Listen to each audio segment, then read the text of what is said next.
We're going to start by asking a question about, so this is going to be a kind of reduced form type of paper. We have a kind of companion paper that's a more structural paper about this type of thing. But here's in reduced form. So we want to ask, so from the data, is there a way from a reduced form type of perspective, can we see that there might be this instability, this local instability in macro data? How do we identify that? And if there is, what kind of endogenous fluctuations are implied, and what kind of might we see? And then we're going to come back and towards the end ask, well, why would we care about this? Would it make much difference if we had these two different views of things? So let me start with this first question, trying to think a bit about local instability. So how could we look for that in kind of this reduced form way? And let me try to give some idea of how we might want to approach this problem.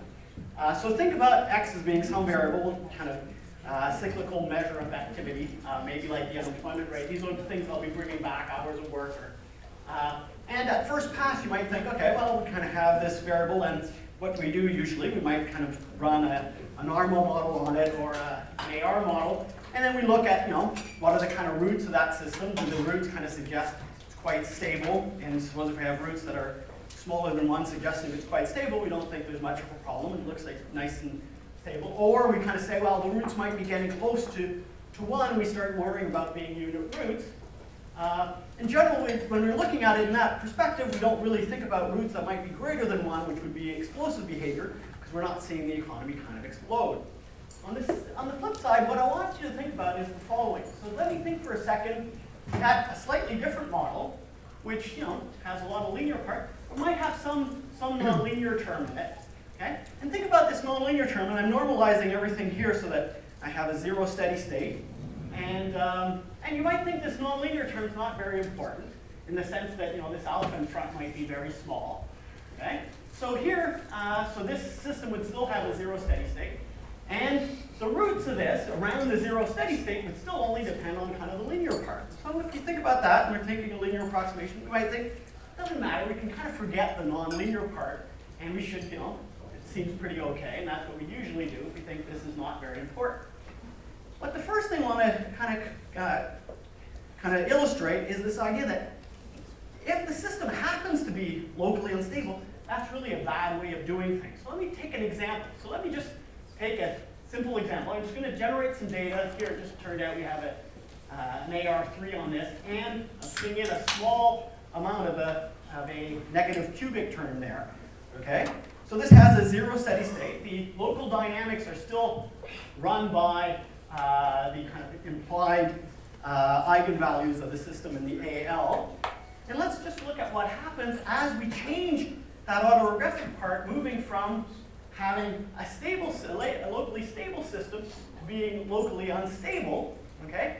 But still estimating it whether we include this nonlinear term or not. So what I want to think is, so this is the data generating process. I think there's this process, there's this AR component, and there's this slight nonlinear term. And notice I put it as a negative cube term. So it means when things go far, there's something that's going to bring us back, okay? So on either side, it's just kind of bringing us back. And it's actually quite small, such that if you were actually in a stable system, okay, so if the roots of your system, the biggest root in your system, was below 1, and you estimated it with the right model or the wrong model, or the wrong one, just forgetting the nonlinear term, you basically get the right root back. Okay? So there's not much problem.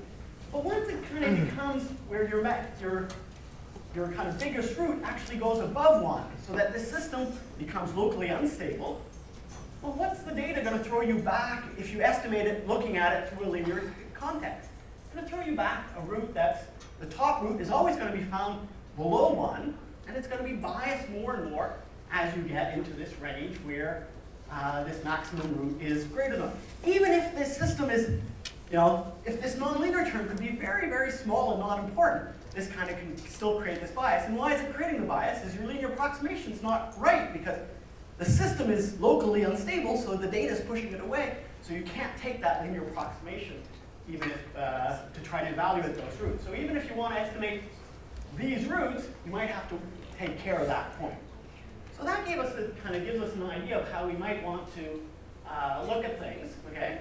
So the first thing to kind of look at local instability is just saying, suppose you start running a standard linear model and just start introducing a bit of nonlinear term and look at the roots of this system here, okay, of this part, and see whether they're starting to kind of say, if you include the nonlinearity, does it want to say locally, the roots start being greater than 1 and wants to say it's locally unstable. Okay? So we want to evaluate whether we have that type of instability. Once you're in this nonlinear term, you have to then watch out. There might be multiple steady states, so you might have to ask whether multiple ones are stable or not. Once you find these kind of local instability, then you can ask, let me just start the system out of steady state. Where does it go and what kind of dynamics does it kind of generate if I shut off these stochastic parts? So I'm thinking still of a system where there might be an unstable local steady state. It's not blowing up, which means it'll kind of start kind of either creating what will be either limit cycles, KMS, something else that's going to have to generate if it's not going to be that locally stable. It might just be moving to some other steady state further away. That's another possibility. So this is what we want to know, is what happens if we find this evidence of non-local stability here. So this is what we're going to want to do. We're going to want to take for different measures of macro indicators, just try to estimate this kind of system where we're kind of doing standard kind of AR formulation, and then including some nonlinear terms. Right now I'm just going to be estimating this. We also did parts with MA parts on this. It's not a major difference. The big question is, okay, if you're going to try to implement this, well, what are you going to take as your variable of x? What's, how much you're going to put into this AL part, and what are these variables that you're going to be including in this nonlinear part? So that's exactly what we're looking at. And like I say, we're going to look at this and then kind of ask, to what extent does this system suggest that you might have local instability around the steady state? So there's still steady states in this type of system. They might be locally unstable. And then second, saying, let's just start it off with steady state, close off the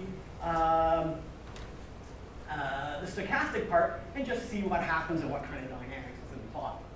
Okay. So the first part, so there's a set of variables. Most of the variables we're kind of thinking about are labor market variables, and we can come back to why is this. But for example, let me think of hours of work, and we do things similar with unemployment rate, job finding rate. Okay? So we have so this is your kind of raw data.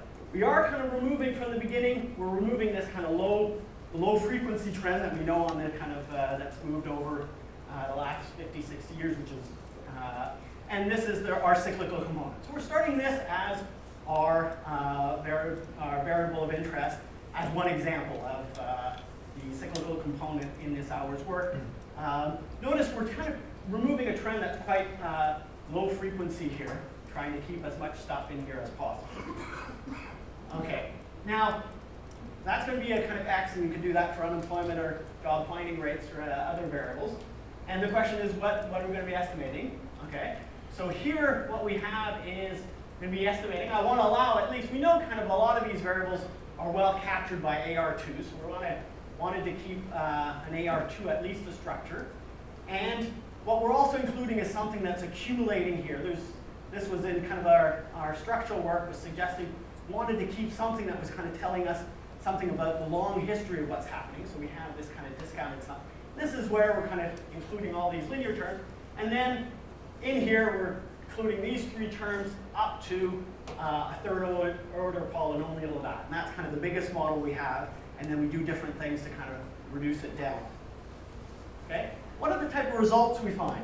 Well, what we find is when we take this type of model and we start including these linear terms, we often find exactly this evidence of local instability. That means we find that the roots start passing above 1, suggesting that the steady state is not stable. The multiple steady state turns out not to happen that often. Sometimes it does. We don't find issues of kind of like, new basins of attractions. That doesn't turn out to be an important part. But what we do find is we find that the system seems to be locally unstable. It doesn't want to go to the steady state. And if we start it away from there, what does it start kind of generating? It seems to generate these kind of limit cycles where the economy wants to, if there was no shocks, it would still want to kind of have a business cycle type property. So let me give you examples from the simplest version. So we have kind of models with a lot of nonlinearities. I'm just going to show, to make things really simple, the simplest version where all I'm putting in is exactly just one nonlinearity here in this system. So I'm estimating this. Again, that x would be hours of work in this example.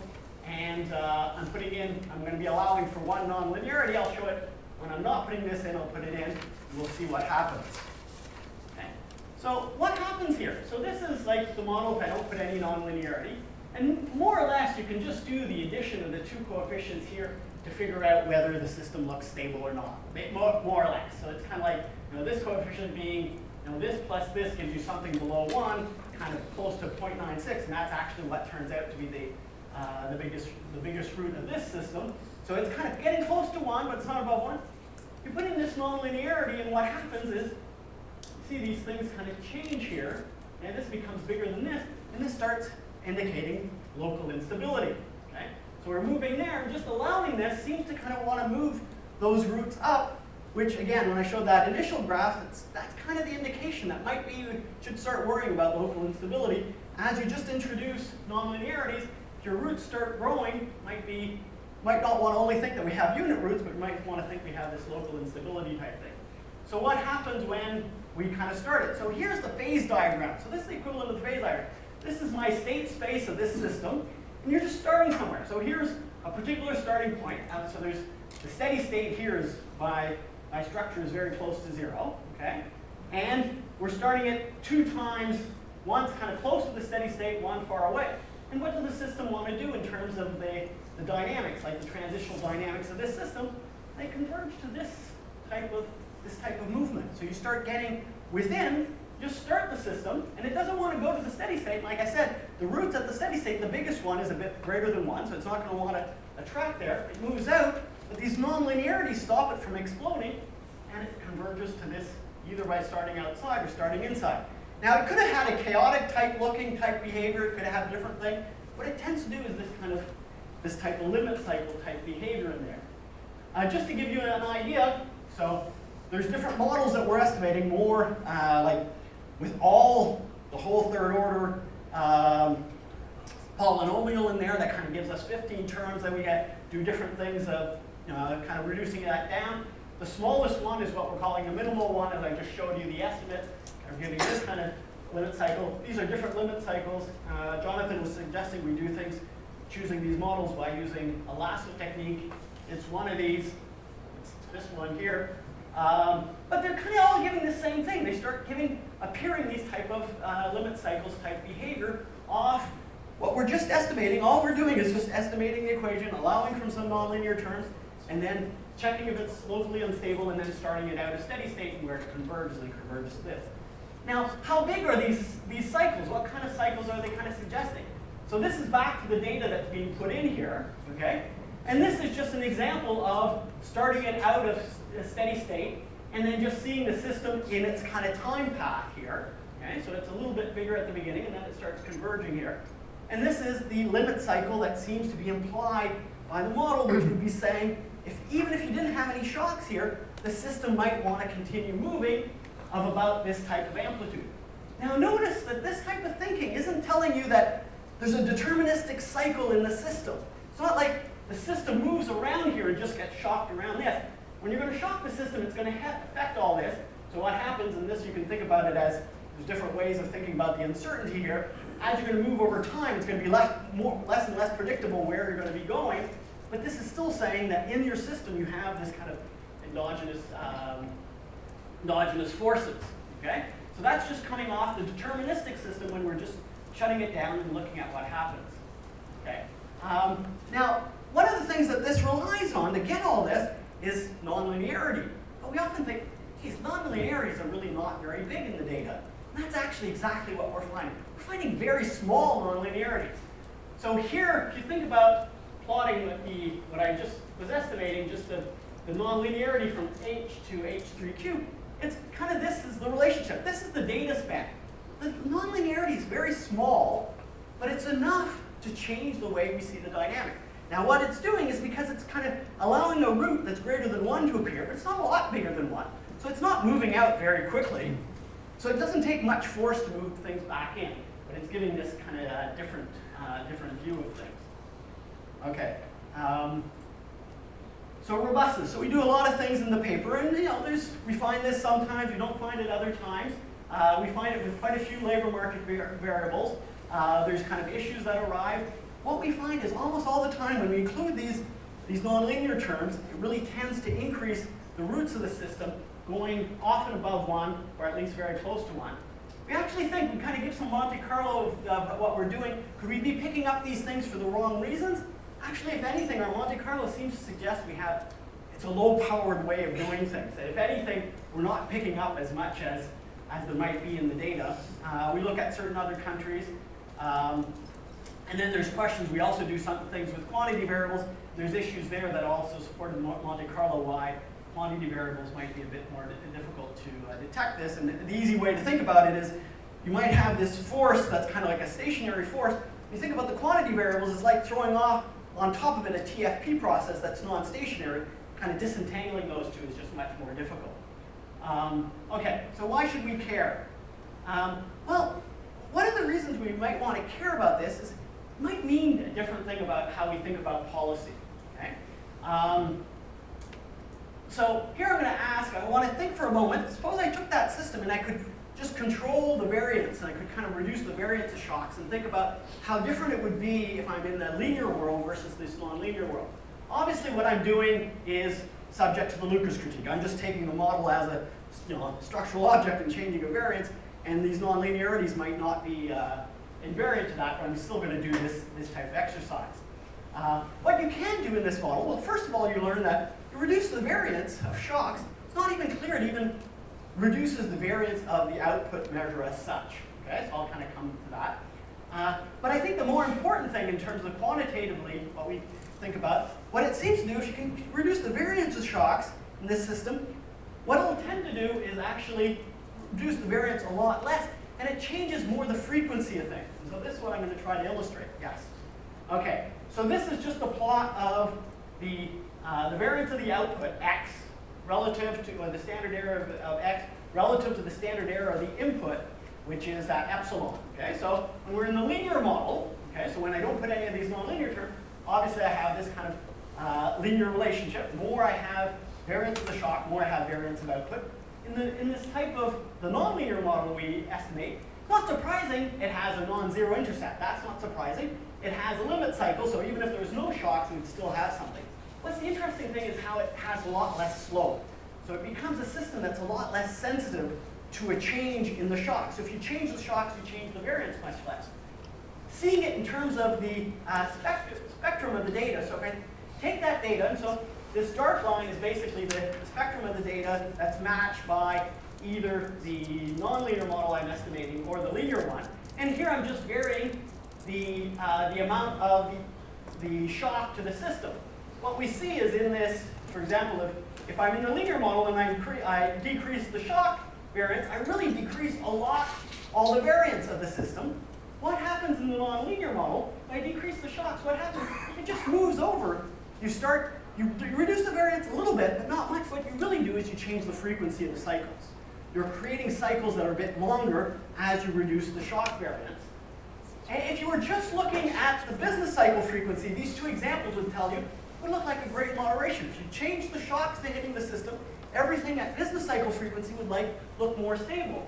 But what's happening is you're pushing frequencies up further, and that's exactly what some work has kind of been suggesting, that over the last 25 years or so, we've kind of seen this change where the kind of shorter run movements have kind of become more reduced, but we're having these longer cycles happening.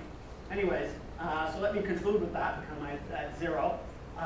So what I wanted to suggest by this paper, just kind of thinking maybe we want to look at some of these issues and kind of suggested a way of looking at them. We think we've found intriguing evidence to kind of suggest maybe we should think about this a bit more. We have ideas of why the economy might be doing this, but obviously a lot more work would be needed here.